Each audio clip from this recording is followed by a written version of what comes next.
Qeda kubuya la ngibuye uthenga ikota la. Cha ngithi angincome nje. Hhayi wazwa ambitious umnikazi wale kota shop, nithini ikota shop noma yini, uyifake eplastikini. Ave ihloniphekile. Ya ihloniphekile, ngiyamrekhomenda mina. Ya mangabe nje useJimistini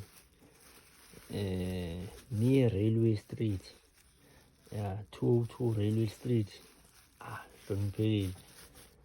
Ayisekho lento yokuthi manje abantu bakubone bonke-ke abantu ukuthi manje wena ngeke upheke namuhla uyodla ikota. Bonke bayibonela nje isishumbanyana yabona. Ngeke uy'phethele isishumpa sakho kanje. Yayibona? Hloniphekile nkabi yami yayibona?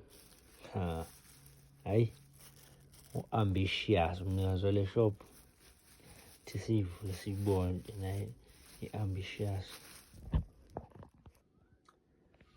Okay, not bad for ikota yaseJimistini. Not bad. Phela asikho la elokishini, asikho eSoweto or KwaDlungu or kuphi. We in Germiston. But hayi eyoplastiki ngisayirekhomenda namanje. Danko.